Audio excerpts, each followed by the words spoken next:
Also, about the paraphrasing, which is also a very tricky one. What advice would you give to our candidates?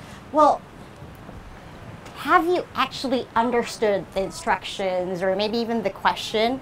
Because I think that if you haven't done that, then it's definitely going to be difficult to paraphrase. There's no way that you can paraphrase something that you're only trying to understand word by word. It has to be something that you understand as a whole, and then think about it, and then write down what you've thought about it. And also, in order to be a good paraphraser, you need to accumulate a lot of vocabulary as well. Yes. Right? What are the sources that you usually use to pick up more vocabulary?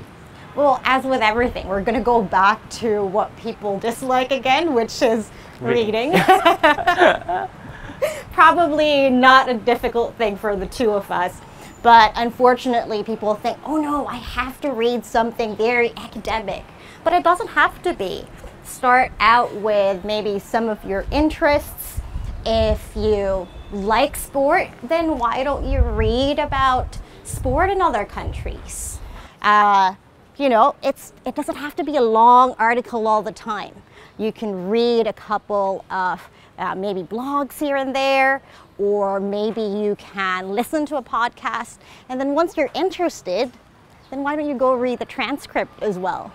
Then you'll see how they said it, how it's written, and perhaps it's something you can replicate when you write. Yeah, but if you read a lot, the amount of the vocabulary that you take into might be very overwhelming. So you need to be selective on what you digest. Of course. I mean, there isn't really a set number of vocabulary that you can only use or you can only think about. So maybe what you could do is, let's say for this day, you can start thinking about, let's say, 5 words. These are the 5 new words that I learned today, and I really want to start using them. So you have to find a way, or maybe find something to write about, talk about, that uses those words. Once you're comfortable with that, you can move ahead and go try something else. Do it in bite-sized pieces. Yeah. Kind of something that you can use for the day. Let's say you struggle to talk about business.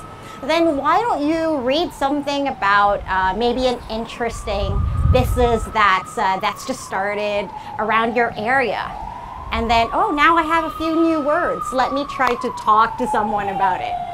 Sure, but even when you have that very rich set of vocabulary, very good repertoire of English words, how can you put those words together to make a complete essay? It's a very different story. Yes, of course. So one thing perhaps is, first, you can record yourself and then listen to yourself and write that down.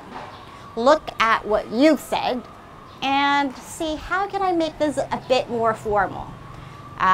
Of course, that's going to be the difference, right? You need more cohesive devices, you need linking words, and then perhaps you can put a bit more of a structure to it to make it appear more academic. So that can be the first step. But once you have that and it's now becoming more of a habit, then you can start looking at maybe some topics that you find difficult writing about. Start brainstorming. Think of the structure, look at different examples. Once you have those different examples of a structure that you can follow, then start imitating. It all starts with that. Start at imitating, and then you start creating your own. Now it's time to study IELTS.